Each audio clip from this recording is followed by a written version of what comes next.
राधे राधे जी सभी को। कैसे हैं आप सब? उम्मीद है आप सब अच्छे होंगे और अपनी तैयारी है उसको अच्छे से कर रहे होंगे। तो जैसा कि मैंने आपसे कहा था कि जो मैं आपको जो हमारी इम्पोर्टेंट टॉपिक की लिस्ट है वो जो मैंने आपको प्रोवाइड करवाई थी और ये कहा था कि मैं ये सारे टॉपिक आपको कवर करवाने वाली हूँ, तो उसी सीरीज़ में आज मैं आपके सामने जो क्लास लेकर आई हूँ वो मैं आपको आदिकाल की जो थी हमारे नामकरण की, वो मैं आपको पहले करवा चुकी हूँ। काल विभाजन, नामकरण और इतिहास दर्शन आप वो पहले वाली क्लास देख सकते हो।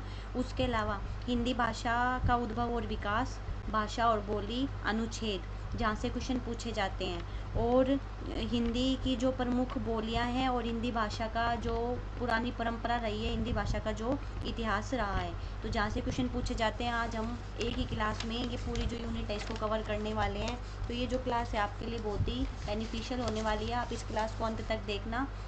मैंने ये प्रयास किया है कि ये जो मेरे नोट्स हैं ये बहुत ही बेनिफिशियल हैं, और यहाँ मैंने सारे वो टॉपिक रखे हैं जहाँ से अब तक क्वेश्चन पूछे गए हैं। तो आप इस क्लास को एंड तक देखना, और अगर आपने अभी तक चैनल को सब्सक्राइब नहीं किया है तो चैनल को सब्सक्राइब कर लेना, क्योंकि मैं आने वाले जो टाइम में वो जो क्लास है वो सारी आपको इसी प्रकार से करवाने वाली, और हम एग्ज़ाम से पहले पहले अपने सारे टॉपिक जो हैं उनको क्लास में पढ़ लेंगे, और उनको साथ साथ आपको मैं क्लास में ही याद करवा दूँगी, जिससे जो हमारा एग्ज़ाम है वो इसी बार है क्रैक हो जाएगा। तो बहुत बड़ी रामायण इसको पढ़ने की ज़रूरत नहीं है इन टॉपिक के लिए। थोड़ा सा छोटा सा ही टॉपिक है, इसको इतना बड़ा बना रखा है लेकिन इतना बड़ा बना है नहीं, ये इतना छोटा सा ही टॉपिक है, और मैं आपको उस छोटे तरीके से ही कवर करवाऊंगी जहाँ से क्वेश्चन पूछे जाते हैं एकदम एग्ज़ाम ओरिएंटेड। तो जब ये जो नोट्स हैं ये मैं आपको अपने टेलीग्राम ग्रुप में प्रोवाइड करूँगी, तो आप इसको वहाँ से अपना रिवीजन कर लेना। और अगर आपने इस वीडियो को लाइक नहीं किया है और चैनल को सब्सक्राइब नहीं किया है तो चैनल और वीडियो को लाइक करना और सब्सक्राइब करना, क्योंकि जब मैं आपको फ्री ऑफ कॉस्ट नोट्स है वो प्रोवाइड करवा रही हूँ तो आपका भी ये फ़र्ज़ बनता है कि वीडियो को लाइक ज़रूर करना। तो चलिए चलते अपनी क्लास की तरफ।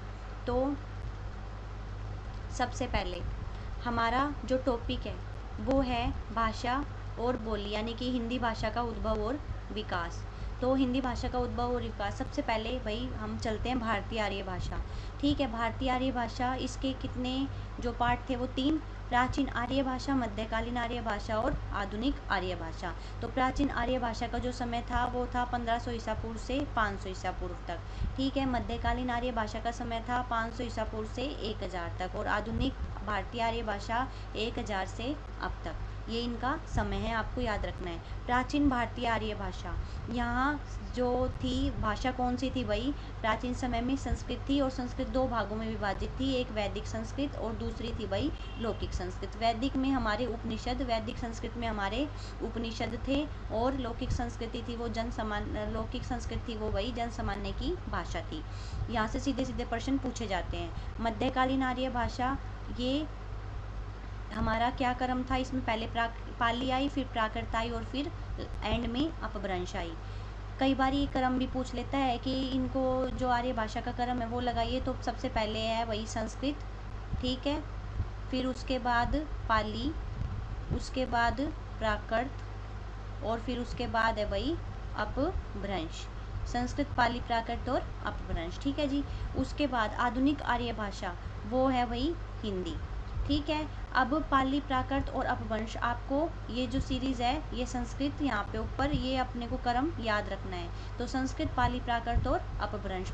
इस पाली का समय 500 से 1000 ईसा पूर्व, प्राकृत का 1000 से 500 ईसा पूर्व, अपभ्रंश 500 से 1000 ईसा पूर्व तक, ठीक है। तो चलिए आगे चलते हैं। ये मैंने शॉर्ट नोट बनाए हुए हैं, तो ये आपके लिए बहुत बेनिफिशियल है इस टाइम पे। आगे है भाई पाली। पाली को क्या कहा जाता है भाई? प्रथम देश भाषा भी कहा जाता है। यहाँ से सीधा सीधा क्वेश्चन पूछता है कि बताइए प्रथम देश भाषा किसको कहते हैं? तो किसको कहते हैं भाई? पाली को। और द्वितीय किसको कहते हैं? तो द्वितीय कहते हैं भाई प्राकृत को। यहाँ से ये क्वेश्चन है वो पूछा जाता है कि जो प्रथम देश भाषा है वो कौन सी है? पाली, और द्वितीय है वो प्राकृत। अब पाली में ही क्या हुई भाई? त्रिपिटक की रचना हुई, ठीक है। त्रिपिटक है वो बौद्ध धर्म का क्या है भाई? एक ग्रंथ है। उसके बाद पिटक में त्रिपिटक यानी कि 3 पिटक कौन कौन से थे? सुत पिटक, अभिधम पिटक, विनय पिटक, ठीक है। सुत पिटक में क्या है भाई? साधारण बोलचाल हमें देखने को मिली।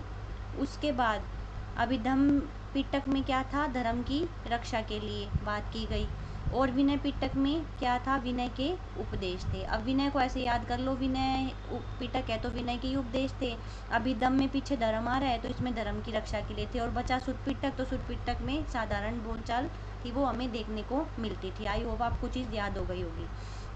अब आते हैं प्राकृत। प्राकृत थी वही द्वितीय भाषा, ठीक है। उसके बाद प्राकृत का पाणिनि, प्राकृत में ही एक प्राकृत का पाणिनि हुआ जिसका नाम था हेमचंद, ठीक है। जिसे प्राकृत का पाणिनि कहा जाता है, किसे कहा जाता है, ये क्वेश्चन पूछा जाता है तो किसे कहा जाता है भाई, हेमचंद को। और हेमचंद जैन साहित्य क्या है भाई, इसी में ही क्या लिखा गया, जैन साहित्य लिखा गया था प्राकृत में ही। याद रखना है कि इसी में क्या था भाई, जैन साहित्य लिखा गया था। प्राकृत के भेद, प्राकृत के कितने भेद है भाई, 5 भेद हैं।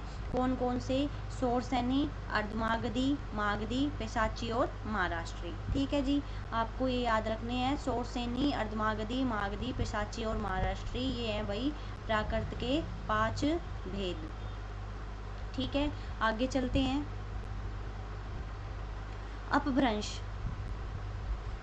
अपभ्रंश भारतीय भाषाओं का विकास। इसमें क्या हुआ भाई, भारतीय भाषाओं का विकास। और अपभ्रंश के भेद कितने हैं, 7। प्राकृत के कितने थे, 5, और अपभ्रंश के कितने हैं, 7 आपको याद रखने हैं। तो शोरसेनी, अर्धमागधी, मागधी, इसमें खस और जुड़ गया, बाचड़, पैशाची और महाराष्ट्री, ठीक है। महाराष्ट्री पहले भी था, ये भी था, ये भी था, ये भी था, ये बाचड़ और पैशाची और खस।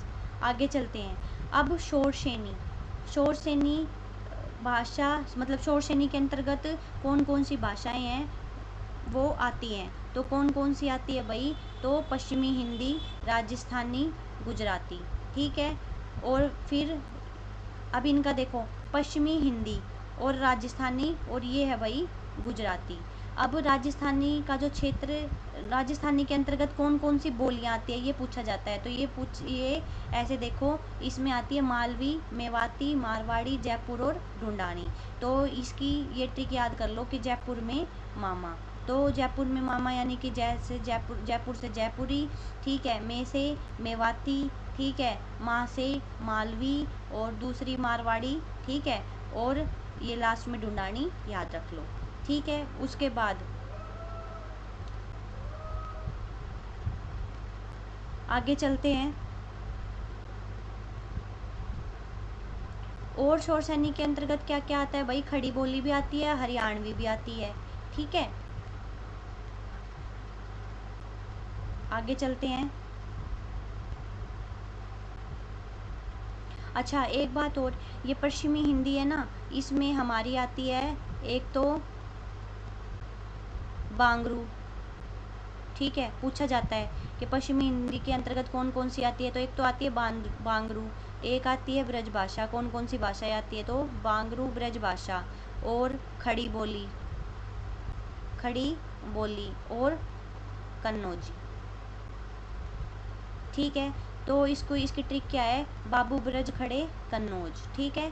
तो खड़े से खड़ी बोली, कन्नौज से कन्नौजी, बा से बांगरू और ब्रज से ब्रज भाषा, ठीक है। उसके बाद आगे चलते हैं। अब अर्धमागधी के अंतर्गत कौन सी आती है भाई, इसके अंतर्गत आती है भाई पूर्वी हिंदी। अर्धमागधी में पूर्वी हिंदी, और पूर्वी हिंदी के अंतर्गत आने वाली है भाई अवधी, बघेली और छत्तीसगढ़ी।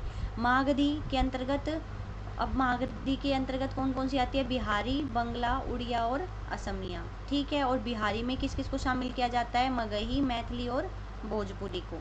उसके बाद है खस, खस, खस के में क्या है भाई, पहाड़ी, और पहाड़ी में कौन कौन सी आ जाती है, कुमाऊनी, गढ़वाली, देहरादून और नैनीताल की भाषा, ठीक है। बाचड़, बाचड़ में सिंधी, पैशाची, पंजाबी और लैंदा, ठीक है। और महाराष्ट्री यानी कि मराठी। यहाँ आपकी भाषा और बोली का जो चैप्टर है वो पूरा हो गया, ठीक है। इतना ही पढ़ना था बस, यहीं से ही क्वेश्चन आते हैं। उसके बाद अपभ्रंश का मतलब क्या है भाई, बिगड़ा हुआ रूप, भाषा का बिगड़ा हुआ रूप। अब विद्वानों ने इसे, अपभ्रंश को संधिकालीन भाषा कहा, मतलब विद्वानों ने इसे क्या कह दिया भाई, संधिकालीन भाषा कह दिया। आभिरी भाषा किसने कहा, तो दंडी ने कहा, याद रखना है, ठीक है। अब इसको ऐसे याद करो कि जब कोई दंड देता है तो बदले में हमें उसका आभार प्रकट करना चाहिए कि वाह भाई वाह, तूने बहुत अच्छा किया, हमको दंड दे दिया। ठीक है, तो आबिरी भाषा किसको, आबिरी भाषा से याद रख लो किसकी, किसने कह दिया भाई, दंडी ने। उसके बाद निर्णय की भाषा किसने कह दिया, निर्णय की भाषा ये कह दिया भाई किशोरीदास वाजपेयी ने। उसके बाद ग्राम भाषा किसने कह दिया, तो हेमचंद ने। और अपभ्रंश का प्रमाणिक प्रयोग कहाँ मिलता है, पतंजलि के महाभाष्य में। तो याद रखना, मोस्ट इम्पोर्टेंट है, अनेकों बार ये पूछे गए हैं। तो अपभ्रंश का प्रमाणिक प्रयोग कहाँ देखने को मिलता है, पतंजलि के महाभाष्य में। तो चलते हैं आगे। शुक्ल के अनुसार अपभ्रंश का प्रथम प्रयोग कहाँ भाई, वल्लभी के राजा धारसेन द्वितीय के शिलालेख में देखने को मिलता है। तो ये कथन ऐसे दे के पूछता है कि बताइए अपभ्रंश का प्रथम प्रयोग वल्लभी के राजा धारसेन द्वितीय के शिलालेख में मिलता है, ये बात किसने कही थी। तो ये बात किसने कही थी भाई, रामचंद्र शुक्ल जी ने कही थी। ये नोट्स आपके लिए बहुत ही उपयोगी होने वाले हैं जी। अगला है धनपाल। ठीक है, धनपाल है भविष्यत, इनकी जो रचना है वो है भविष्यत कहा। ठीक है, ये यहाँ ऊपर थोड़ा भविष्यत कहा। ठीक है, उसके बाद ये है, मैं यहाँ लिख देती हूँ, अपभ्रंश का प्रथम प्रबंध काव्य। ठीक है, तो ये धनपाल किसकी है, धनपाल की रचना क्या है, भविष्यत कथा। ठीक है, भविष्य कहा। और ये क्या है, अपभ्रंश का प्रथम प्रबंध काव्य है। अभी ऐसे पूछा जाता है कि बताइए अपभ्रंश का जो प्रथम प्रबंध काव्य है वो कौन सा है, तो अपभ्रंश का प्रथम जो प्रबंध काव्य है वो धनपाल द्वारा रचित भविष्यत का है। तो इसको याद कर लो कि भाई अपभ्रंश में प्रथम प्रबंध करने वाले हमारे धनपाल ही थे। इनको ठीक से याद कर लो कि इनके पास इतना धन था कि इन्होंने अपभ्रंश का प्रथम प्रबंध काव्य है उसकी रचना कर दी। ठीक है, अब आगे चलते हैं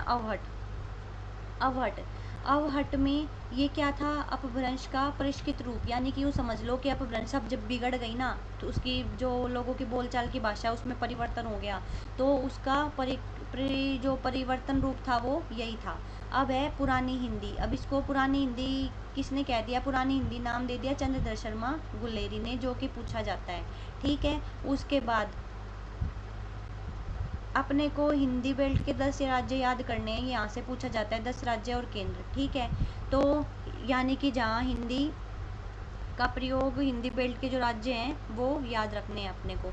तो कौन कौन से है देखो, दिल्ली, उत्तर प्रदेश, बिहार, झारखंड, मध्य प्रदेश, छत्तीसगढ़, हरियाणा, हिमाचल प्रदेश, राजस्थान और उत्तराखंड। दोबारा देख लो, दिल्ली, ठीक है, उत्तर प्रदेश, फिर बिहार, झारखंड, मध्य प्रदेश, छत्तीसगढ़, हरियाणा, राजस्थान, उत्तराखंड और हिमाचल प्रदेश।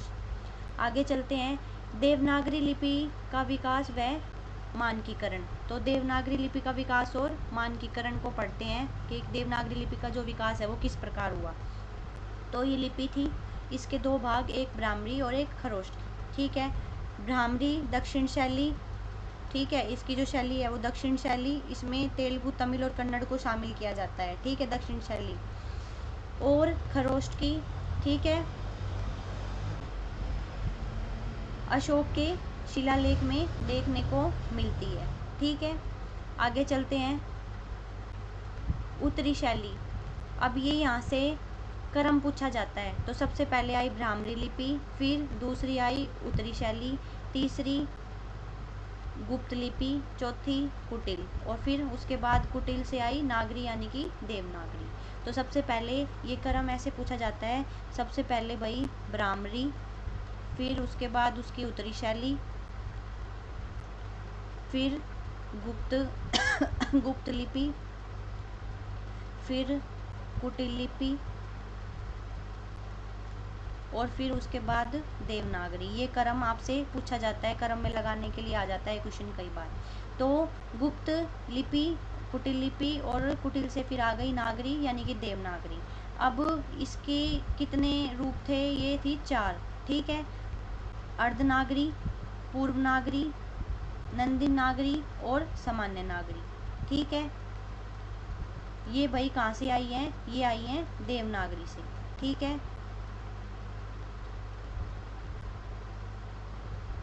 ये जो अर्ध नागरी थी ये पश्चिम में बोली जा रही थी, पूर्व नागरी पूर्व की थी, और ये जो नंदिन नागरी थी ये दक्षिण की थी, और सामान्य थी वो उत्तर की थी, ठीक है। ऐसे याद हो जाएगी ये, पूर्व से पूर्व की, आधी थी वो, अर्ध थी वो पश्चिम की, ठीक है। फिर ये जो थी नंदिन नागरी थी ये दक्षिण की, और सामान्य थी वो उत्तर की। आगे चलते हैं।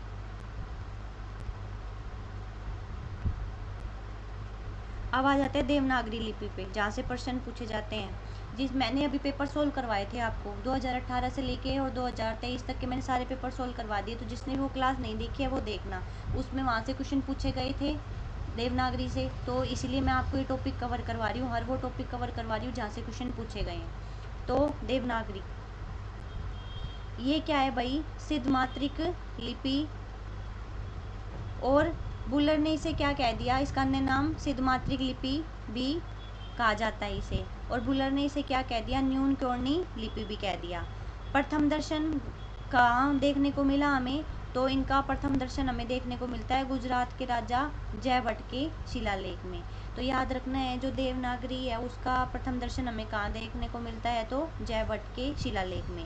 देवनागरी की प्रथम पुस्तक आपको ये याद रखनी है, चाइनाई योटोटा, ठीक है। उसके बाद देवनागरी लिपि सुधार और मानकीकरण समिति, मोस्ट इम्पोर्टेंट, 1933, ठीक है।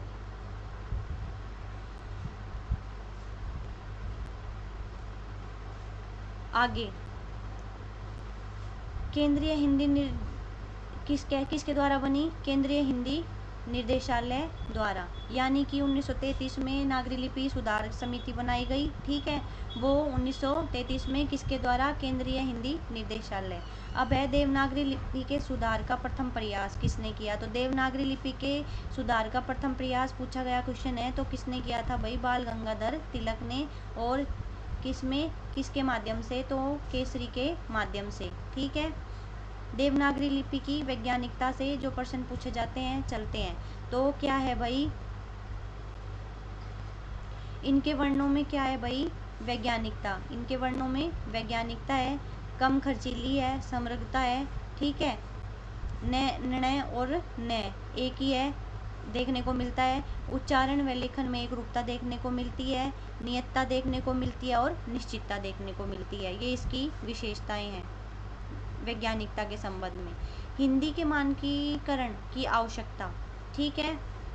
हिंदी के मानकीकरण की आवश्यकता क्यों पड़ी, एक रूपता लाने के लिए, ठीक है। क्यों पड़ी भाई, इसलिए पड़ी कि एक रूपता लाने के लिए, जैसे तत्सम है, तत्सम में ये कैसे लिखा जाता है, दुख है बनता है, और हिंदी में ये दुख, तो एक रूपता लाने के लिए। अब चलते हैं, प्रमुख व्यक्ति व संस्थाओं का जो योगदान है वो क्या रहा, तो चलते हैं। सबसे पहले हैं भाई बाल गंगाधर तिलक, तो इन्होंने क्या बनाया भाई, देवनागरी लिपि में सुधार करने के लिए इन्होंने तिलक फॉन्ट का निर्माण किया, और केसरी पत्र के माध्यम से उन्होंने क्या किया भाई, सुधार किया।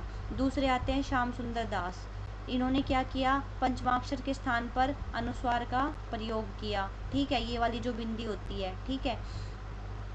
इसके बाद अंगायाण है और नेम है, ठीक है। संबंध, जैसे कि पहले ही देखो ऐसे लिखा जाता था, इन्होंने क्या सुधार किया, पहले ही संबंध है ना, मैंने एग्जाम्पल लिख रखा है, संबंध इस प्रकार से लिखा जाता था, फिर सुधार के बाद ये किस प्रकार से लिखा जाने लगा, ऊपर अनुस्वार लगने लग गया, देखो ये लग गया, ठीक है। तो ये क्या था भाई, ये मैं ऊपर बिंदी में बदल गया, और ये न भी ऊपर बिंदी में बदल गया, ठीक है। उसके बाद जयशंकर, ये इस प्रकार से शुद्ध रूप में। तो आगे चलते हैं, महात्मा गांधी, अगले आए महात्मा गांधी। कांग्रेस ने हिंदी में सुधार संस्थाएं लाए, देखो अब ये सुनो, इधर समझो इसको।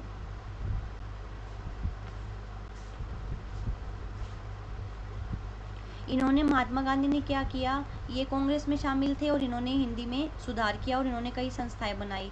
1884 में इनके नाम याद रखने हैं, एलेन ऑस्ट्रेवियन, ठीक है। और 1885 में राजनीतिक पार्टी ठीक है। और हिंदुस्तानी के क्या थे, पक्षधर और वर्धा इन समिति का गठन किया। हिंदी प्लस उर्दू मिश्रण का क्या किया इन्होंने, समर्थन किया था।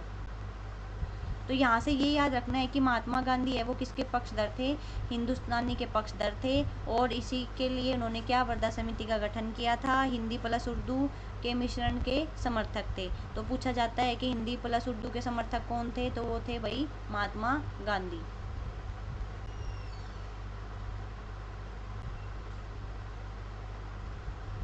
इसको चाहो तो आप छोड़ भी सकते हो, ये पूछा नहीं जाता, बस वैसे ही याद रख लेना इसको, ठीक है। आगे चलते हैं। पुरुषोत्तम दास टंडन, पुरुषोत्तम दास टंडन इन्होंने क्या किया भाई, ये है हिंदी साहित्य सम्मेलन 1910 के प्राण कहे जाते हैं। तो कौन हिंदी साहित्य सम्मेलन के प्राण कहे जाते हैं, तो पुरुषोत्तम दास टंडन। हिंदी, ठीक है। 1961 में भारत रत्न इन्हें प्राप्त हुआ था, ठीक है, का साहित्य सम्मेलन इनको मिला था। हिंदी प्लस हिंदुस्तानी विवाद महात्मा गांधी और पुरुषोत्तम दास टंडन के बीच में हुआ था। तो हिंदी और हिंदुस्तानी का विवाद किसके किसके बीच में हुआ था, महात्मा गांधी और पुरुषोत्तम दास टंडन के द्वारा, ठीक है। दोनों में विवाद हो गया था। आगे है दयानंद सरस्वती। दयानंद सरस्वती ने भाई क्या, आर्य समाज की क्या की थी, स्थापना की थी, ठीक है।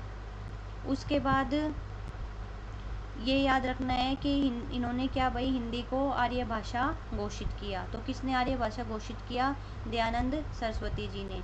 अगले आए नागनी प्रचारणी सभा, और ये थी वाराणसी में 1893 ईस्वी में। हिंदी शब्द सागर की भूमिका में इन्होंने क्या निकली, हिंदी शब्द सागर की जो भूमिका है वो उसके रूप में रामचंद्र शुक्ल को सबको पता है, हिंदी साहित्य का इतिहास लिखा था रामचंद्र शुक्ल ने, है ना। रामचंद्र शुक्ल ने क्या लिखा था, हिंदी साहित्य का इतिहास, आपको याद रखना है।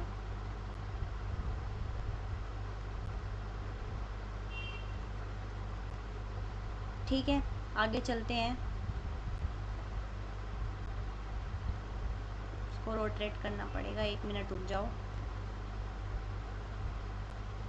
हाँ, तो चलिए आगे आया भाई हिंदू समाज। तो हिंदू समाज में कौन थे भाई, हिंदू समाज के में थे लाला लाजपत राय, ठीक है। और इन्होंने क्या, पंजाब केसरी के द्वारा अपना जो योगदान है वो हिंदी के लिए दिया था। और ये किसके, संस्कृतनिष्ठ हिंदी के समर्थक थे। तो लाला लाजपत राय का नाम किससे जुड़ा हुआ है, पंजाब केसरी से जुड़ा हुआ है। और ये संस्कृतनिष्ठ हिंदी के क्या थे, समर्थक थे, ठीक है। पत्र पत्रिकाएं निकाली, उनमें लाला लाजपत राय ने जो निकाली उसमें अभ्युदय, मर्यादा और सनातन धर्म, इनकी पत्र पत्रिकाएं जो थी इन्होंने निकाली। आपको याद रखना है, एक तो पंजाब केसरी, एक अभ्युदय, एक मर्यादा और एक सनातन धर्म, ये 4 नाम आपको याद रखने हैं। एक बार दोबारा देख लो। एक Punjab Kesari Lala Lajpat Rai,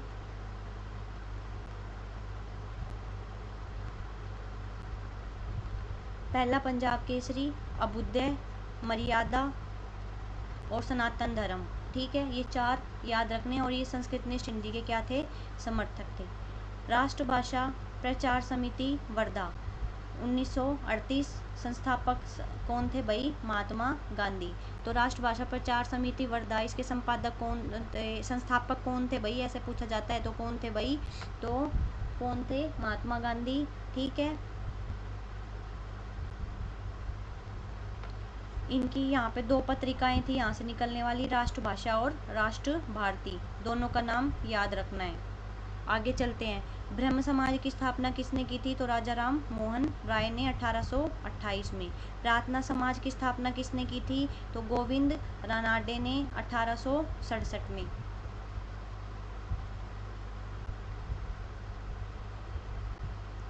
theosophical society Annie Besant 1875 में। देखो आप कैसे याद करोगे, ब्रह्म समाज राजा राम मोहन राय ये तो याद रह जाएगा। प्रार्थना समाज, इसको ऐसे याद कर लो, हम प्रार्थना गोविंद की कर रहे हैं। थियोसोफिकल सोसाइटी सबको याद है, एनी बेसेंट, ठीक है, 1875 में। आगे चलते हैं।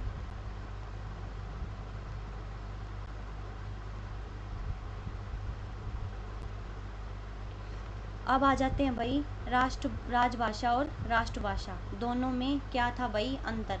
ठीक है, तो ये क्या था भाई राजभाषा। राजभाषा ये संवैधानिक जो आधार है उसकी भाषा। ठीक है, संवैधानिक आधार पर यानी कि संविधान में राजभाषा का प्रयोग हो रहा था। ठीक है, उस समय शिक्षित वर्ग के संबंध में प्रयोग होने वाली भाषा मानक होती है। ठीक है, और देशी विदेशी दोनों हो सकती है, एक से अधिक भी हो सकती है राजभाषा। ठीक है, इसका जो आधार है वो संवैधानिक होता है शिक्षित वर्ग के संबंध में। ठीक है, शिक्षित वर्ग है वो इसका प्रयोग करता है, मानक भी होती है, देशी विदेशी दोनों हो सकती है, एक से अधिक भी हो सकती है।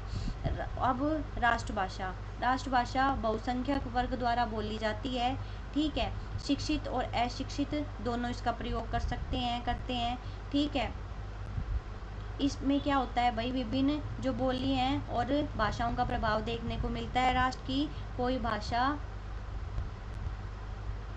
राष्ट्रभाषा कोई एक ही होगी, यानी कि ये लाइन छोड़ दो, ये लाइन नहीं, यहाँ से देखो कि राष्ट्रभाषा है वो कोई एक ही होती है। ठीक है, जैसे कि मान लो अंग्रेजी।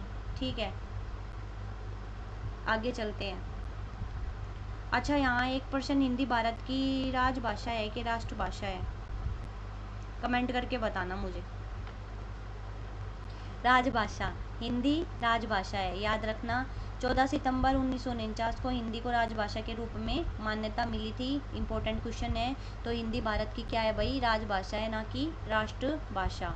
ठीक है, अगला है मूल संविधान में भाषाएं। अब यहाँ से क्वेश्चन बनता है कि मूल संविधान में कितनी भाषाएं हैं। तो मूल संविधान में कितनी भाषाएं हैं भाई, तो कितनी थी भाई, स्टार्टिंग में थी 14। ठीक है, यहाँ से स्टार्ट हुआ, जब हमारा मूल संविधान बना तो उस समय कितनी भाषाएं थी, 14 थी। फिर 21वां जो संवैधानिक संशोधन हुआ। ठीक है, फिर 21वां संवैधानिक संशोधन हुआ, कब हुआ, 1967 में। ठीक है, तो उसमें एक और जोड़ी गई 15वीं, और उसका नाम था सिंधी। ठीक है, और यहाँ इनकी संख्या हो गई भाई 15। ठीक है, तो उसके बाद 71वां संवैधानिक संशोधन हुआ। ठीक है, कब हुआ, 1992 में, और यहाँ जोड़ दी गई 3 भाषाएं। ठीक है, कौन कौन सी, नेपाली, मणिपुरी और कोंकणी।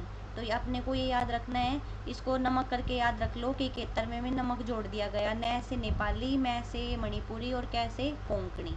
ठीक है, उसके बाद 92वें संवैधानिक संशोधन में, यानी कि कब हुआ, 2003 में, और इसमें 4 और जोड़ दी गई। कौन सी थी, BDMS यानी कि बोडो, डोगरी, मैथिली और संताली।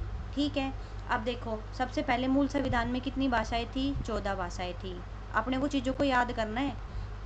उसके बाद 14 के बाद फिर होया भाई, 14 के बाद मूल संविधान में 14 भाषाएं थी, फिर 21वां संवैधानिक संशोधन होया, और वो कब होया, 1967 में। 1967 में हुआ।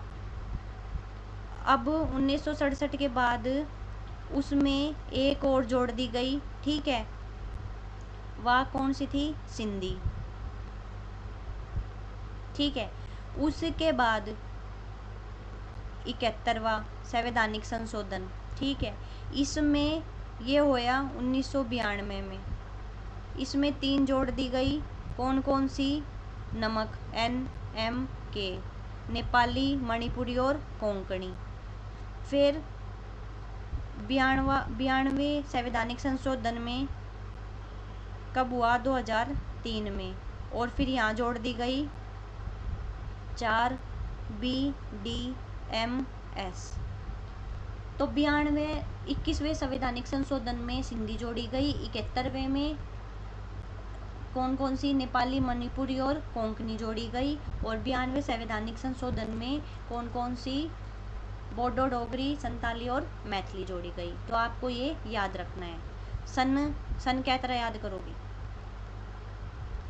तो ऐसे याद कर लेना इसको। 21वां जो संवैधानिक संशोधन है वो हुआ था 1967 में। ठीक है, 67 के बाद 1992, और फिर 1992 के बाद लास्ट में जो 92 वाला है वो हुआ 2003 में। ठीक है, आगे चलते हैं। वर्तमान में कुल भाषाएं कितनी हैं, 22। कुल वर्णों की संख्या 52। अब याद रखनी है कि वर्तमान में जो कुल भाषाएं हैं वो कितनी है, 22, और कुल वर्णों की संख्या है वो कितनी है, 52। स्वर कितने हैं, 11, व्यंजन है 33, 4 है संयुक्त। पूछे जाते हैं संयुक्त व्यंजन की संख्या कितनी है, तो 4 है। ठीक है, एक अनुस्वार है और एक विसर्ग है। अब टोटल कितने हो गए, 39 व्यंजन। ठीक है, आगे चलते हैं। अब आ जाते हैं अनुच्छेद पे। अनुच्छेद 343 से लेकर 351 तक। भारतीय संविधान के अनुच्छेद 343 से लेकर 351 तक जो है वो बहुत महत्वपूर्ण है। यहाँ से हर एग्जाम में, चाहे वो रीट का हो, एचटेट का हो, यूजीसी नेट का हो, हमेशा क्वेश्चन बनते हैं। तो मैंने उनका सार निकाल के रख रखा है यहाँ पे। इतनी बड़े अनुच्छेद की रामायण आपको याद करने की कोई आवश्यकता कौन नहीं। ठीक है, तो 343 संविधान यहाँ लिख दे, समझ जाओगे। यहाँ पे क्या है, अनुच्छेद। ठीक है, भारतीय संविधान के अनुच्छेद 343 के अनुसार संघ की राज्य भाषा हिंदी और लिपि देवनागरी होगी। पूछा गया प्रश्न है वो। ठीक है, संघ की राज्य भाषा हिंदी और लिपि देवनागरी होगी।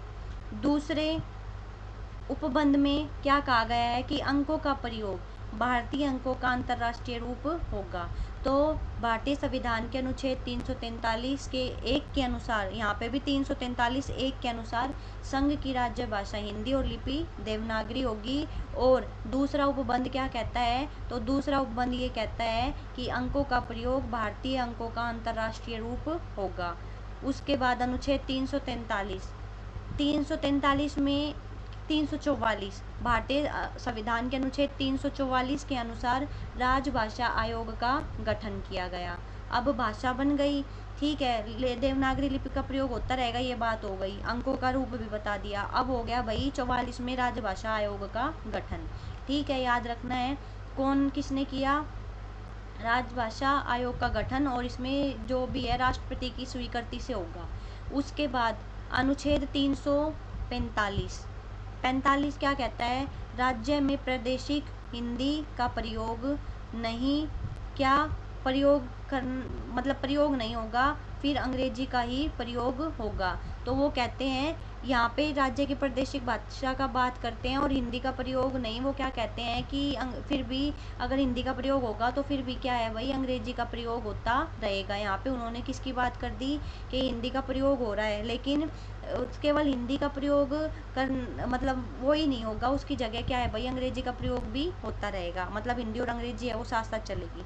उसके बाद भारतीय संविधान के अनुच्छेद 346 के अनुसार यदि दो राज्य व संघ के बीच कोई कार्य हो रहा है तो वार्तालाप संघ की भाषा हिंदी का प्रयोग। ठीक है, तो किस भाषा में, भारतीय संविधान के अनुच्छेद 343 में कह दिया कि ये जो दो राज्य व संघ के बीच कोई कार्य हो रहा है, तो यानी कि जो वार्तालाप है वो हो रहा है तो किस में होगा, उसमें हिंदी भाषा का प्रयोग होगा।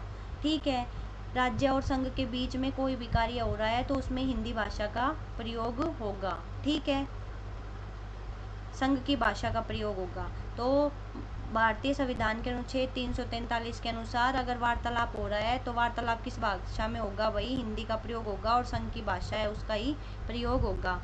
ठीक है, आगे चलते हैं। 347 क्या कहता है कि यदि किसी राज्य की जनसंख्या द्वारा अपनी प्रादेशिक भाषा को मान्यता प्रदान कराने हेतु आग्रह पर राष्ट्रपति द्वारा फैसला दिया जाएगा तो उस भाषा को मान्यता दी जाएगी। ठीक है, तो यहाँ 347 का जो अनुच्छेद है वो ये कहता है कि यदि किसी राज्य की जनसंख्या ये चाहती है कि वो क्या करे भाई, जो उसकी प्रादेशिक भाषा है उसी को मान्यता दिलाना चाहती है, तो वो क्या है भाई, आग्रह पर किसके, राष्ट्रपति द्वारा जो फैसला होगा वो उस भाषा को मान्यता दी जाएगी। ठीक है, उसके बाद भारतीय संविधान के अनुच्छेद 348 के अनुसार उच्च व उच्चतम न्यायालयों के अंतिम निर्णय व डिग्रियों के अधिकृत पाठ अंग्रेजी में ही होंगे। उसके बाद 349 संविधान निमित्त के 15 वर्षों के अंतर्गत यदि कोई विधेयक आता है तो बिना राष्ट्रपति के पूर्व अनुमति के संसद में प्रस्तुत नहीं किया जा सकता। तो कोई भी विधि आता है तो राष्ट्रपति की पूर्व अनुमति लेनी होगी। 350 क्या कहता है कि यदि जनसंख्या चाहे तो किसी भी भाषा में शिकायत बात करना चाहे तो वह क्या करती है, वही कर सकती है। अल्पसंख्यक वर्ग के बच्चों को मातृभाषा में शिक्षा दी जाएगी। उसके बाद 351 में केंद्र सरकार को दिए गए निर्देश शामिल है और इसमें हिंदी के प्रचार प्रसार की बात की गई है। प्रचार व प्रसार की बात की गई है। उसके बाद राजभाषा आयोग 7 जून राजभाषा आयोग 7 जून 1955 ये सन याद रखनी है, ठीक है।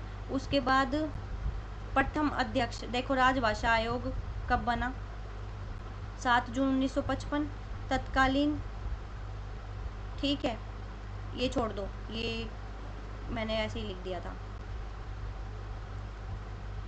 प्रथम अध्यक्ष कौन थे, बाल गंगाधर खरे, ठीक है, जिसे बीजी खरे भी कहते हैं। केंद्रीय हिंदी निर्देशालय 1 मार्च 1960। राजभाषा अधिनियम 1963, ऐसे पूछा जाता है राजभाषा अधिनियम है वो कब पारित हुआ, तो कब हुआ, वही 1963 में। 15 वर्षों के बाद, और इसमें क्या था कि 15 वर्षों के बाद भी जब तक कोई निर्देश विधि नहीं आती तब तक अंग्रेजी का प्रयोग ही क्या है भाई, चलता रहेगा। राजभाषा संशोधन अधिनियम 1967, ये याद रखना है कि राजभाषा अधिनियम 1963 और ये 1967 क्या कहता है, तो ये कहता है कि जब तक एक भी राज्य अंग्रेजी के पक्ष में है तब तक अंग्रेजी को समाप्त नहीं किया जा सकता। 1967 वाला अधिनियम में कहता है कि जब तक एक भी जो पक्ष में है तब तक क्या भाई, उसको अंग्रेजी को समाप्त नहीं किया जा सकता। फिर आया दोबारा राजभाषा नियम, ठीक है, राजभाषा नियम आया 1976 में, ठीक है। इसके अंदर 3 वर्ग बने, कै वर्ग, ठीक है, ख वर्ग और ग वर्ग। तो कै वर्ग में कौन थे भाई, वो राज्य थे जिसका जो राजकाज का कार्य है वो हिंदी भाषा में होता है, ठीक है। ख वर्ग में वो थे जो द्विभाषी राज्य थे जिसमें हिंदी या फिर राज्य की भाषा का प्रयोग होता है, और ग वर्ग में वो थे जिसमें सिर्फ अंग्रेजी भाषा का प्रयोग होता है। तो हिंदी में कौन कौन थे, देखो कै वर्ग में पूछा जाता है कि कौन से वर्ग में थे, तो कै वर्ग में हिंदी वाले थे, ख वर्ग में हिंदी और अन्य जो उस राज्य की भाषा है वो वाले थे, और ग वर्ग में प्योर अंग्रेजी वाले अंग्रेज थे, है ना। अब हिंदी वाले कौन कौन है, दिल्ली, उत्तर प्रदेश, बिहार, झारखंड, मध्य प्रदेश, छत्तीसगढ़, हरियाणा, राजस्थान और उत्तराखंड। अब हिंदी प्लस राज्य की भाषा वाले या यूँ कह लो कि अंग्रेजी वाले कौन कौन थे, तो थे गुजरात, ठीक है, पंजाब, यहाँ पे गुजराती बोली जा रही है, यहाँ पंजाबी बोली जा रही है, महाराष्ट्र और अंडमान निकोबार, ठीक है। अंग्रेजी में उड़ीसा, पश्चिम बंगाल और द्रविड़ के जितने भी क्षेत्र हैं वो इसमें शामिल थे। तो यहाँ हमारे जितने भी क्वेश्चन यहाँ से बनते थे, हिंदी भाषा का उद्भव और विकास, बोली, अनुच्छेद, राजभाषा अधिनियम, राजभाषा नियम, राजभाषा के जो ये जितने भी यहाँ से क्वेश्चन बनते थे वो मैंने आपको सारे हैं वो कवर करवा दिए हैं। उम्मीद करती हूँ कि यहाँ से ये जो क्लास है आपको बहुत अच्छी लगी होगी और आपकी सारे टॉपिक है वो यहाँ से कवर हो गए होंगे। तो अंत में आप क्लास को अगर आपको अच्छी लगी है तो लाइक करके ज़रूर जाना, ठीक है। तो मिलते हैं अपनी अगली क्लास में। तो आज के लिए सभी को धन्यवाद और राधे राधे। ये जो PDF है मैं अपने टेलीग्राम ग्रुप में शेयर कर रही हूँ, आप इसको वहाँ से डाउनलोड करके रिवीजन कर लेना, क्योंकि रिवीजन करना बहुत ज़रूरी है। मैंने पढ़ा दिया, आपने एक बार इस क्लास को देख लिया, अब इसका जो PDF है इसको डाउनलोड करके आप वहाँ से रिवीजन कर सकते हैं और मेरे टेलीग्राम ग्रुप से जुड़ सकते हैं। टेलीग्राम ग्रुप का जो लिंक है मेरे डिस्क्रिप्शन बॉक्स में मैंने चैनल के ऊपर डाल रखा है। तो मिलते हैं अपनी अगली क्लास में। इसी प्रकार मैं आपको आदिकाल, भक्तिकाल, रीतिकाल, आधुनिक काल सारा एक क्लास में कवर करवाने वाली हूँ। तो अगली क्लास में मिलते हैं, सभी को बाय, राधे राधे।